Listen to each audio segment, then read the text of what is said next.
Cela ne demande aucun effort de volonté de dire des mensonges ou de convoiter ce que les autres possèdent, ou de laisser libre cours à notre tempérament. Nous laissons uniquement faire le péché, et la loi du péché agit, nous faisant faire ce que nous ne devrions pas faire. Loué soit Dieu, la loi de l'esprit de vie n'agit pas autrement lorsque nous nous abandonnons à la vie divine. Lorsque nous avons la loi de vie, la loi de l'esprit de vie, nous opérons et nous agissons selon la volonté de Dieu. Nous sommes alors délivrés de l'ignorance des choses de Dieu.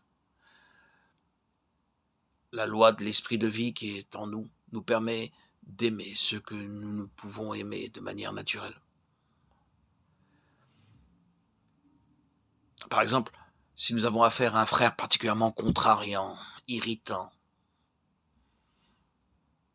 nous avons alors des difficultés dans notre relation avec lui. Il est pénible.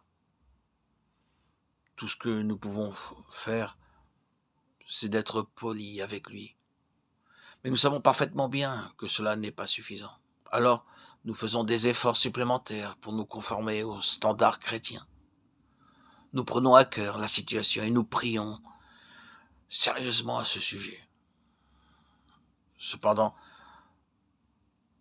nous constatons que nos tentatives relationnelles n'aboutissent nulle part. Le problème est que nous essayons de lui montrer que nous l'aimons, alors qu'en réalité nous ne l'aimons pas. C'est alors un échec, sans appel. Par contre, si nous laissons simplement agir la loi de l'esprit de vie en nous, même la prière deviendra inutile. Car c'est la loi de la vie divine, d'aimer. La vie divine ne peut violer la loi divine.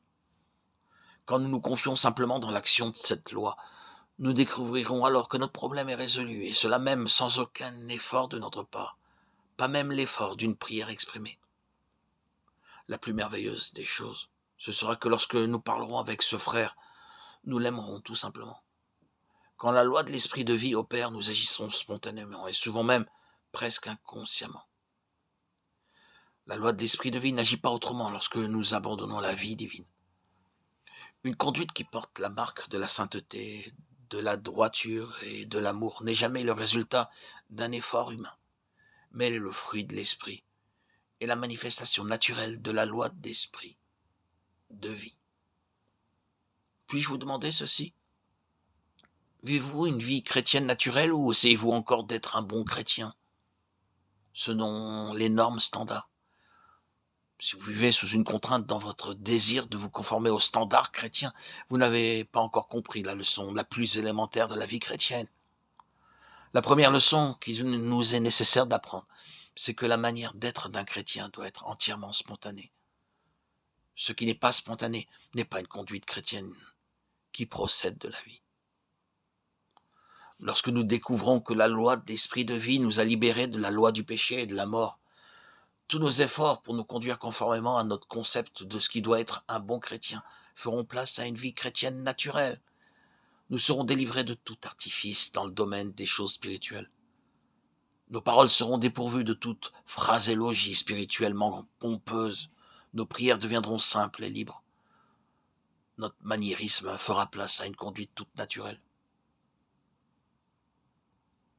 Puissions-nous, par un effort de sa seule grâce, vivre en toute simplicité devant le Seigneur, nous souvenant que lors de notre nouvelle naissance, une nouvelle loi de vie nous a été accordée, et qu'elle transcende la loi du péché et de la mort. S'il était naturel pour nous de faire ce qui peine le Seigneur, il nous sera maintenant tout aussi naturel de lui plaire, naturel de nous confier en lui, naturel de le servir, naturel de le louer et de glorifier son nom. Quelle émancipation bénie nous expérimenterons lorsque la loi du péché et de la mort cessera de nous contrôler et que la loi de l'esprit de vie aura la prééminence.